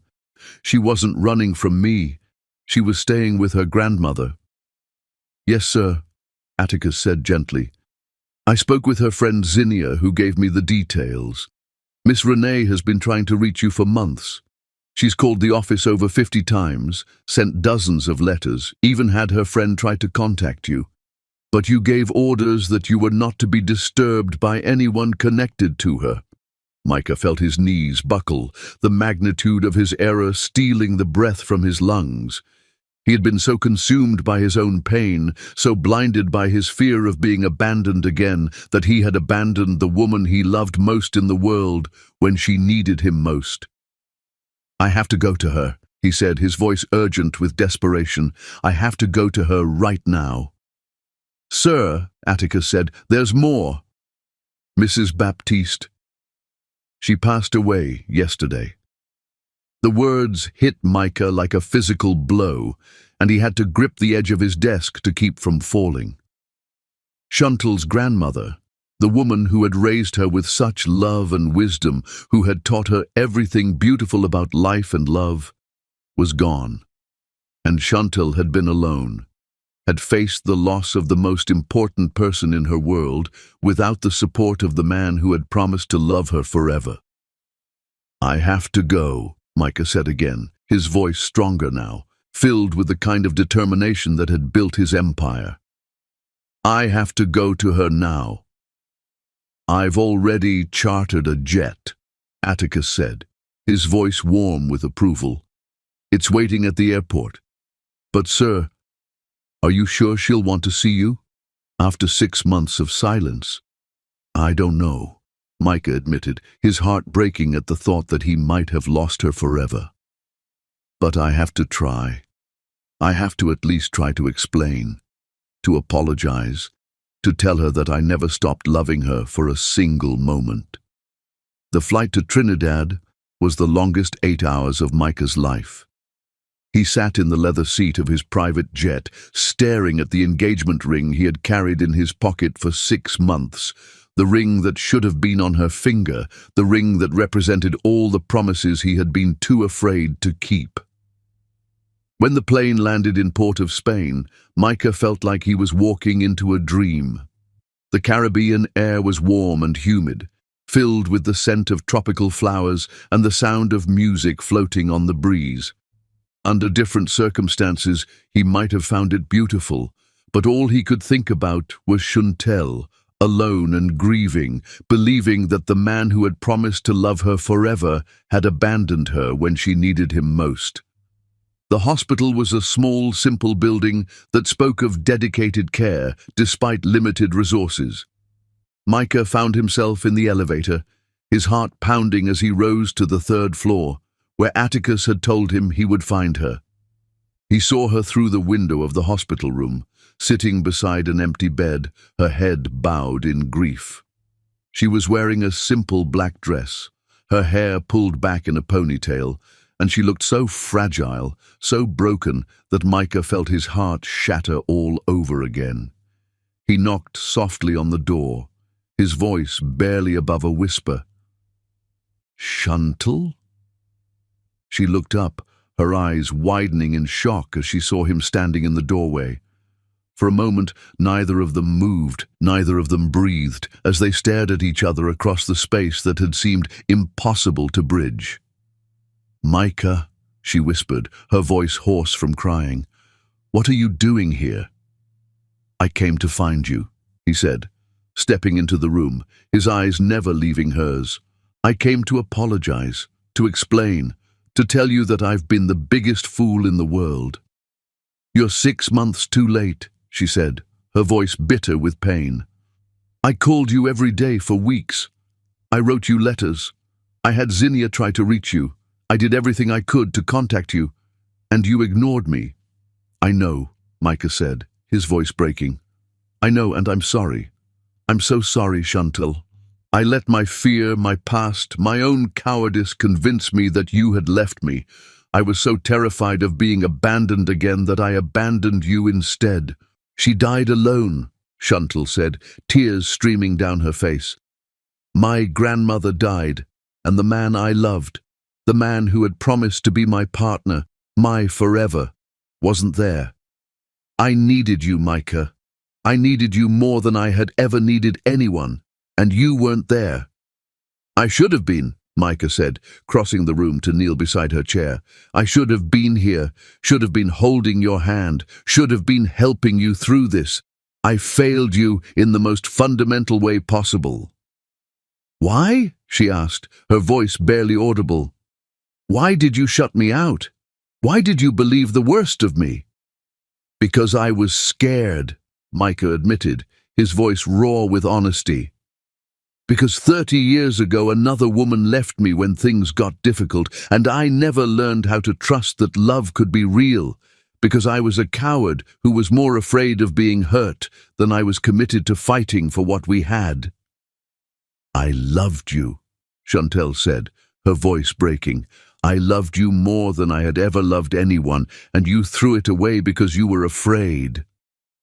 "I still love you," Micah said desperately. "I never stopped loving you, not for a single moment. These past 6 months have been hell, Chantal. I've been dying without you, slowly suffocating in a world that feels empty and meaningless without your light." "It's too late," she whispered, but her voice lacked conviction, and Micah saw something flicker in her eyes, a spark of the love that had once burned so brightly between them. "It's not too late," he said, reaching for her hands. "Love like ours doesn't die, Chantal. It gets buried. It gets wounded. but it doesn't die. We can heal this. We can find our way back to each other. I don't know if I can trust you again, she said, her voice trembling. I don't know if I can open my heart to someone who abandoned me when I needed them most. Then, let me prove it to you, Micah said, his voice fierce with determination. Let me spend the rest of my life proving that I'm worthy of your love, that I'll never leave you again, that I'll fight for us, no matter what comes. They stood together in the hospital room, surrounded by the aftermath of loss and the possibility of redemption. And as Micah pulled her into his arms, as she melted against him with a sob that sounded like relief, they both knew that this was their second chance, their opportunity to prove that love could survive even the darkest storms. I missed you, she whispered against his chest. I missed you so much I thought I would die from it. I missed you too, he replied, his arms tightening around her. I missed you more than I missed breathing. As they held each other in the quiet of the hospital room, both of them crying and healing and remembering what it felt like to be complete, Micah knew that this was just the beginning. They had found each other again, but now they had to learn how to trust, how to forgive, how to love without fear. But looking down at the woman in his arms, feeling her heart beating against his chest, he knew that they could do anything as long as they were together.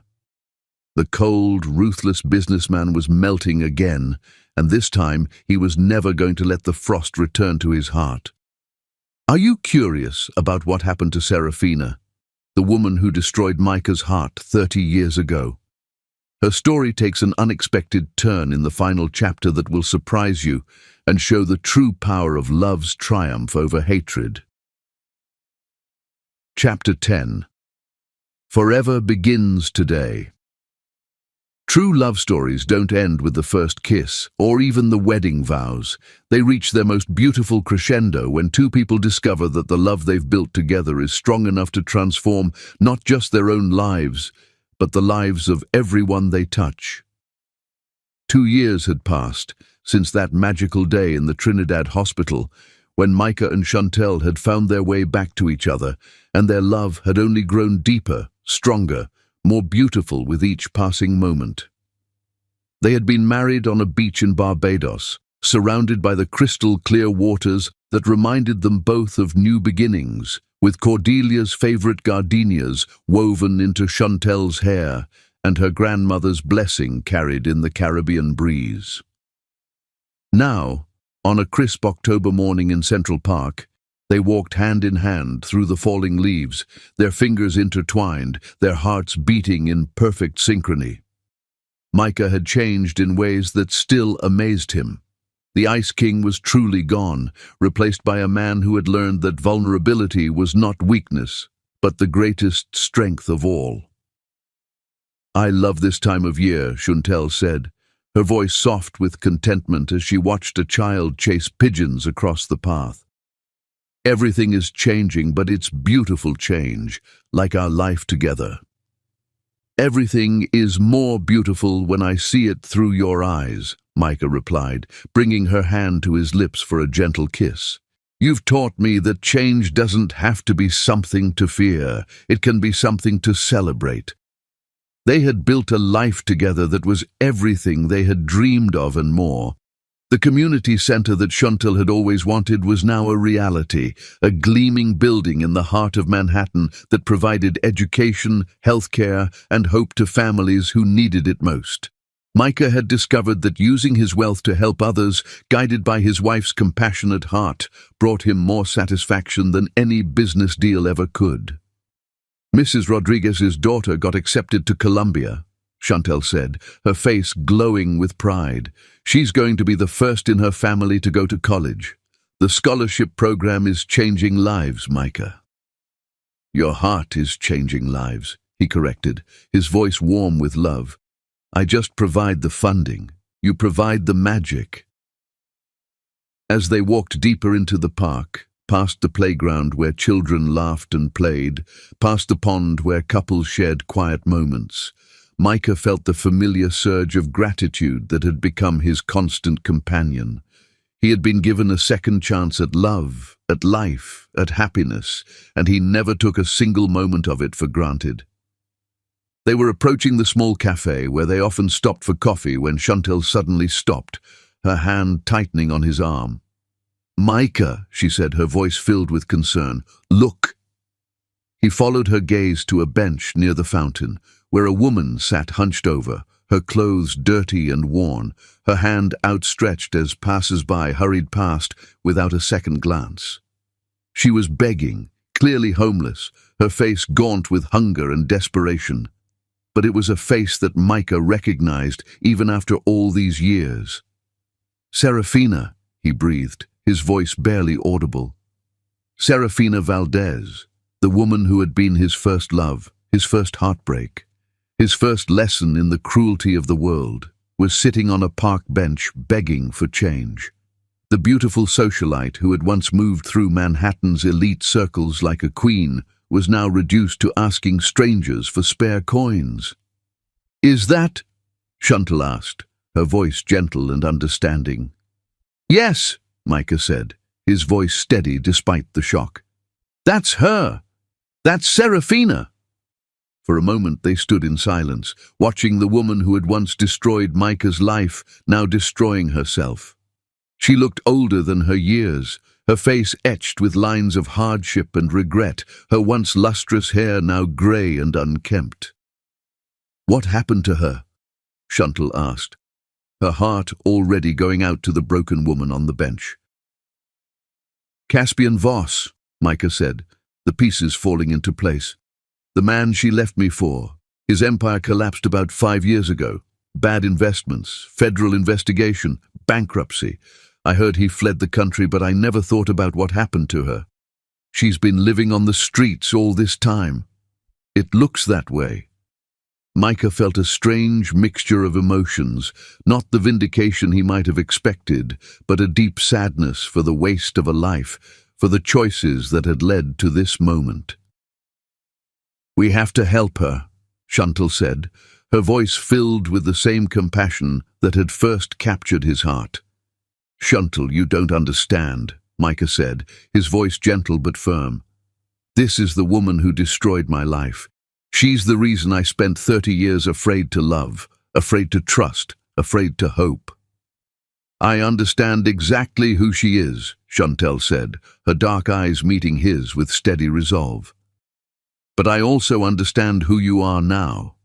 And the man I married, the man I love, would never walk away from someone who's suffering, no matter what they did to him in the past." Micah stared at his wife, at this incredible woman who had not only saved his soul, but was now teaching him the true meaning of forgiveness. She was right, of course.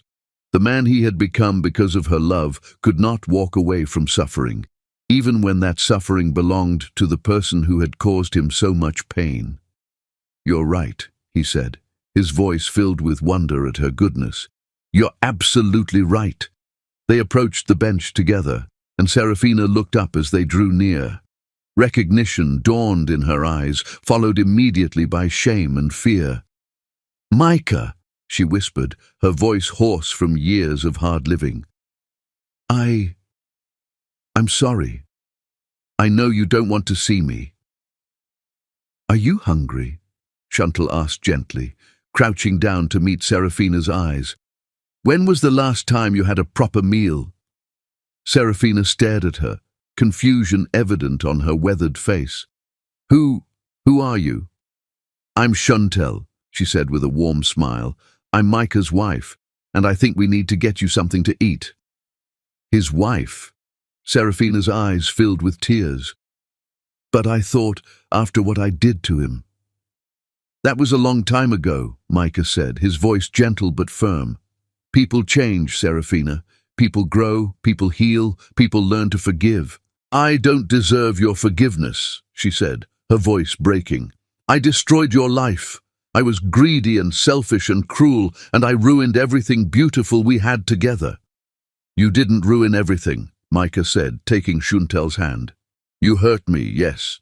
You broke my heart and left me lost for 30 years, but that pain led me to become the man I needed to be, to love my wife the way she deserves to be loved." "I don't understand," Serafina said, looking between them with confusion. "Sometimes the worst things that happen to us lead us to the best things," Chantal explained, her voice warm with wisdom. "Your choices hurt Micah, but they also prepared him to appreciate real love when he found it. In a strange way, you helped create the man I fell in love with." "I was such a fool," Serafina said, tears streaming down her face. "I had real love, and I threw it away for money and status. And where did it get me? Caspian left me the moment his fortune disappeared. I lost everything: my beauty, my youth, my home, my dignity. Everything." "You haven't lost everything," Chantal said gently. "You still have your life, and that means you still have the chance to start over, to make different choices, to find some measure of peace." "Why are you being kind to me?" Serafina asked, her voice filled with bewilderment. "I'm the woman who broke your husband's heart." "Because," Chantal said, her voice steady and sure, "kindness is the only thing that can heal the wounds of the past. Because everyone deserves compassion, especially when they're suffering. Because my grandmother taught me that the only way to defeat hatred is with love." Micah watched his wife in awe, seeing once again the incredible depth of her character, the boundless capacity for love that had transformed his life. This was why he had fallen in love with her, not just her beauty or her warmth, but her ability to see the humanity in everyone, even those who had caused pain. "Come on," he said, extending his hand to Serafina. "Let's get you cleaned up and fed. There's a shelter I know about, a good one. They'll help you get back on your feet." As they walked toward the cafe, Serafina between them, Micah felt a profound sense of closure. This wasn't about revenge or vindication. This was about the healing power of love, about the way forgiveness could transform not just the forgiven, but the forgiver. "Thank you," Serafina said quietly as they found a table in the warm cafe. "I don't know why you're helping me, but thank you." "We're helping you because it's the right thing to do," Micah said simply. "Because everyone deserves a second chance, and because love is always stronger than hate." They spent the next hour talking, sharing stories, healing old wounds. Serafina told them about her years of hardship, about how she had gradually lost everything she had thought mattered, about how she had learned too late that love was the only thing that truly counted. "I see the way you look at each other," she said, her voice filled with wonder. "You have what I threw away. You have real love, the kind that lasts, the kind that makes everything else worthwhile." "Yes," Micah said, his hand finding Chantal's across the table. "We do." As they prepared to leave, having arranged for Serafina to get help at a rehabilitation center that would provide her with housing, counseling, and job training, Chantal turned to Micah with a smile that could have lit up the world. "I have something to tell you," she said, her eyes sparkling with joy and love, and the most beautiful secret. "What is it?" Micah asked, his heart racing at the expression on her face. "I'm pregnant," she said, her voice filled with wonder.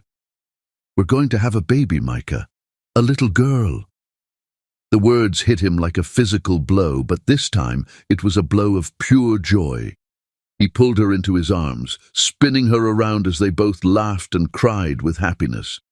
"A baby," he whispered, his voice filled with awe. "Our baby. Our daughter," Chantal corrected, her hands moving to her still flat belly. "She's going to be born into a world full of love, surrounded by parents who adore each other and will teach her that kindness is the greatest strength of all." As they held each other in the middle of Central Park, surrounded by the autumn leaves and the golden light of late afternoon, Micah felt his heart overflow with gratitude. He had been given everything he had never dared to dream of: a woman who loved him completely, a life filled with purpose and meaning, and now a child who would carry their love into the future. "I love you," he whispered against her hair. "I love you beyond words, beyond reason, beyond anything I ever thought possible." "I love you too," she replied, her voice filled with the same wonder and joy. "And I can't wait to meet our daughter, to tell her about her father who learned that love is the only thing that matters, and her mother who learned that sometimes the greatest love stories are the ones that almost end before they begin." As they walked home together, hand in hand, hearts full of love and hope and the promise of tomorrow, Micah knew that this was not the end of their story. It was just the beginning. They had found each other in the darkness, had learned to love without fear, had discovered that true love could overcome any obstacle. And now they were going to create a new life, a little girl who would grow up knowing that love was the most powerful force in the universe, that kindness could heal any wound, that everyone deserved a second chance at happiness.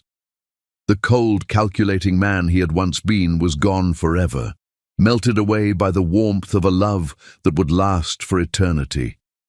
In his place was a man who had learned that the greatest victories were not won in boardrooms or through business deals, but in the quiet moments of connection between two people who had found their home in each other's hearts. And as the sun set over Manhattan, painting the sky in shades of gold and rose, Micah and Chantel walked toward their future together, carrying with them the knowledge that love, real, transformative, eternal love, was the only thing that truly mattered. Their love story was complete, but their life together was just beginning. The end